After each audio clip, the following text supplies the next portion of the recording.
Hey barbecue family! Thank you guys for tuning in to another episode on our channel. I'm Maddie and this is Kiki and we are Canada's favorite female grill masters. And every week we're going to show you how to build a grill from inexpensive and easy to find materials that basically anybody can find, and then we're going to test them and see if they actually grill. Today we're going to be making a Terra Cotta Pot smoker, and it's going to cold smoke because as you can see in Canada where it's cold basically like 99% of the year. I even have my new snow pants on. Look at these. Look at them. She looks like Barney. Oh, I thought you said Barbie. Maybe like Canadian Barbie.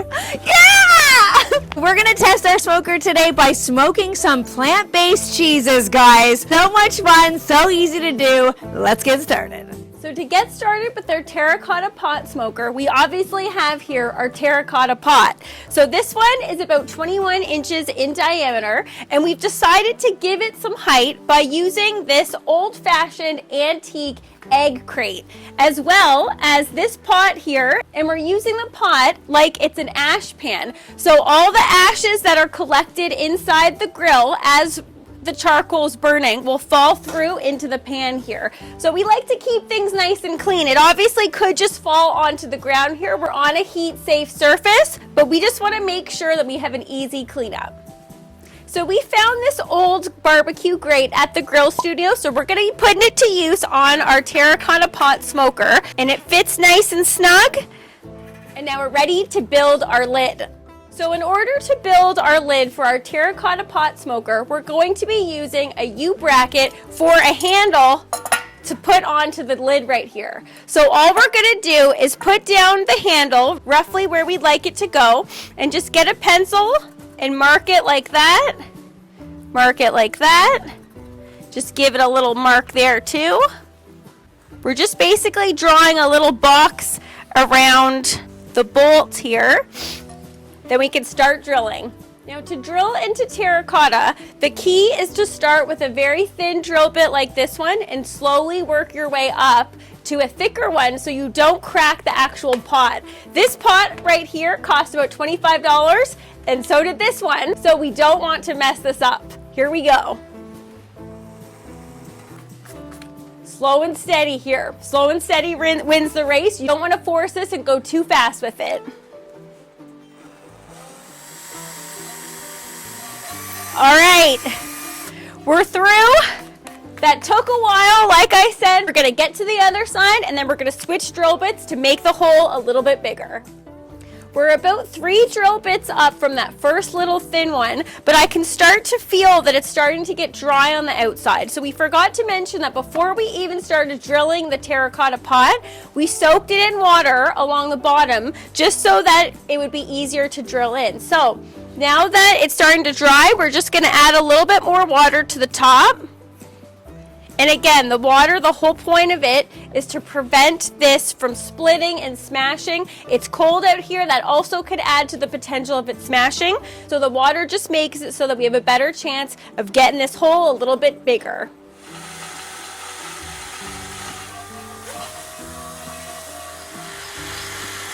Oh, we're through! Okay, that one wasn't even that bad. All right, that should be big enough. All right, let's get this other one now. Ooh, it's cracking. It's okay. We're gonna go through. Oh, this one's through too. Yes. All right, let's see if that's big Imagine if it just cracked right now. No. Now we just need to put these bolts on the inside. So we're just gonna flip it to the side. We're just gonna attach these bolts to the inside. I don't know about you guys, but sometimes I get confused on which way to tighten it, which way to loosen it. We always like to say righty-tighty, lefty-loosey. Now to make our smoker a little bit more airtight around the perimeter, we just have some barbecue gasket that's used as a replacement for any kind of grill that you have. So we just got this online and we're just going to start taping this around the perimeter of the grill. And it sticks just nice and easily like that. We're just going to slowly make our way around.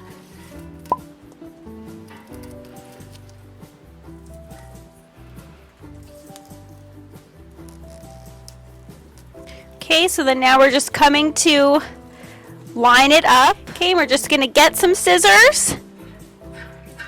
and cut it like that because we'll be using the rest of this for another barbecue project. You guys know we're going to be doing another one each week, so this will definitely not go to waste.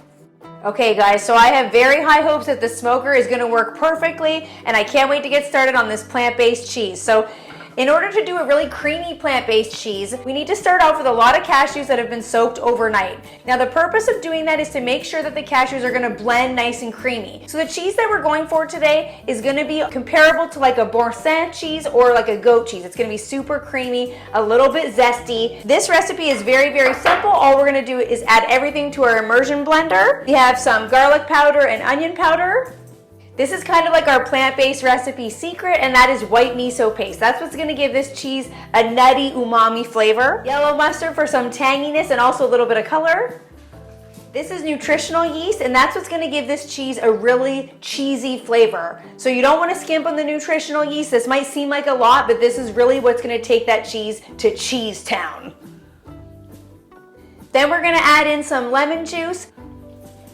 The last thing we're going to add to this cheese is refined coconut oil. So you might be thinking, ew, coconut oil, that's going to taste like coconutty, that's going to be a little bit weird. Refined coconut oil doesn't taste coconutty at all. The point of the coconut oil is to make sure that this cheese has a nice, smooth, velvety creaminess in your mouth, and also to help set it up in the fridge. So that's been melted, but once it cools, it's gonna harden a little bit and make it just so that cheese has a perfectly smooth texture. And then we're gonna use this paddle that's come with our immersion blender, and you're gonna put it right through the middle. Now you might be thinking this looks a little bit dry, we should add some water, but you have to keep it this thick in order for it to set up perfectly in the fridge. You might need to stop every now and then and scrape down the sides. So you're just gonna take it out, give it a little bit of a tap here. Get our spatula and scrape down the sides to make sure that everything is incorporated. Here we go. All right, our cheese mixture is perfectly creamy and nice and blended together. It looks a little bit like hummus, but I can assure you it's not gonna taste anything like hummus, guys. And then all we have to do is put it into our plastic wrap lined springform pans. And these are great for our little cheeses because they're gonna make the cutest little tiny cheese wheels, and it makes it very easy to remove the cheese once it's set. What we're gonna do is try to dollop the cheese mixture in the springform pans as easy as we can here. You just wanna divide the mixture amongst both tins equally. Then all we need to do is smear down the cheese and try to make it as smooth as we can on the top using the spatula here. Then we're gonna tap them down to make sure that we don't get any air bubbles in there. And then we're gonna use the plastic wrap that's hanging over the side to push it over the top. And then these get put into the fridge for 24 hours. You don't wanna rush this because they have to cool entirely, and that's what's really gonna set up this cheese. So thankfully, we already have 2 in the fridge. Let's pull them out. Take a look at these, guys. Here are our 2 cheeses after they've set up for 24 hours. And what we've done is we've rolled them each in 2 different toppings. For this one, we had chili and a 4 peppercorn mix. And then for this one, we've coated it in dill and dried onion. And because these are very, very soft cheeses, in order to be able to handle them easier once they get on the smoker, what we're gonna do is put them onto 2 tiny circles of parchment paper. We've left a little bit of excess on the sides, so we can just pick them up and put them down on our smoker very easily. I am so excited about getting these in the smoker. Let's take them out. To smoke our plant-based cheeses today, we have a small little tin of apple pellets, and we love using pellets for cold smoking because they don't provide any heat. We're just gonna light a small corner of this little tin, and it's just gonna provide a delicious, fragrant smoke that's gonna circulate around the cheeses. We're gonna leave this up on top here. Now all we have left to do is light it. All right, we're gonna get our pellets in the bottom. We've got some nice smoke coming off of there. It's time to put our cheeses on. Now let's get that lid on because we want to contain that smoke. Now let's break down the total cost of materials to build this smoker. We picked up the Terra Cotta pots from our local hardware store for $57.68 for both of them. The barbecue gasket stripping cost $19 and we bought it online. We actually already own the antique metal egg crate, so it didn't cost us anything to repurpose it. We picked up the metal pot secondhand for use in the grill studio, so it also didn't cost anything to repurpose it. The U bracket is from our local hardware store and it costs $5.03.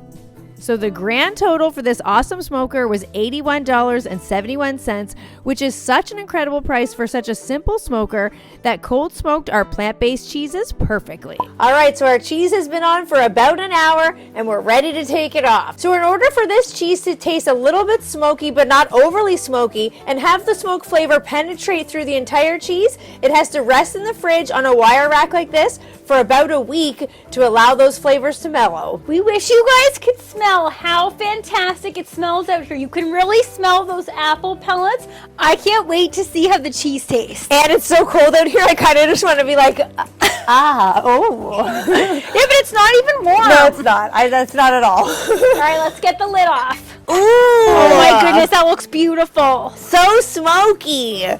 Oh man, those smell fantastic. That looks so good. It's been a week. We are ready to finally try these smoked cheeses. I am so excited, honey. Can I please make you a bite? You can, but I have to say this has been one of our longest awaited taste tests that we've ever had. Do you guys know how hard it was to wait an entire week for this? Every time I opened the fridge and saw them, I was like, not yet, cheeses, not yet. I have a feeling these are going to be worth the wait. Me too. Okay, right, which one do you want? The dough one or the chili peppercorn?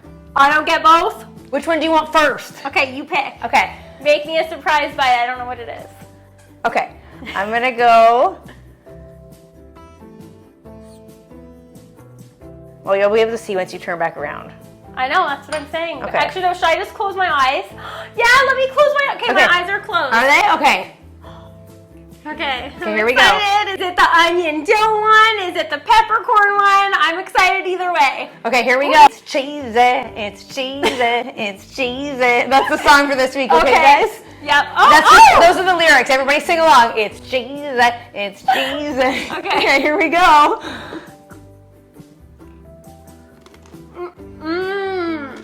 Is it so good? Oh. Okay, this is plant-based. I get to enjoy it too, guys. Was it the dill one? It was. Yes! Are you getting that dill flavor? I'm getting the dill flavor, but there's also a very pronounced smoke flavor. Is there? I'm doing it. No, I get to feed you. Oh, okay. I was like, you were going in for that one too. I was like, do I ever get some? Lay it on me. Yeah. Okay, you know what kind this is. I can't be like, close your eyes and guess. You that much of a surprise. Okay. Yep, you gotta. It's so creamy. I know that we are going for the texture of goat cheese, and it's very similar to a goat cheese. That cheese is so spectacular. Super, ultra creamy. Just the teensiest little bit of smoke. Not over the top pronounced, but it's there.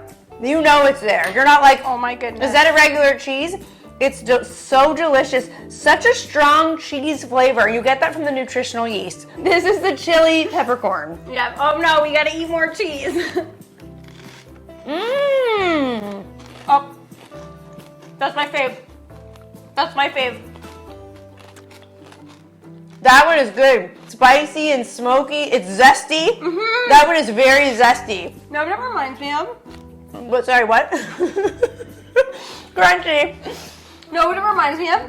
One of those holiday cheese balls. It tastes like that and has a great texture. This has been such a successful cook. I love the fact that we made this grill out of things that you can find around your house probably right now. That grill definitely did its job. I like the shape, the fact that the cheese was sitting on top, the smoke was just gently wafting around them. Exactly. Creating that perfect smoke atmosphere to smoke this cheese. That is a winner. Cheese cheers! Cheese cheers. This really does taste so good. I thought I was getting away with none of this today. You never are. It makes me feel like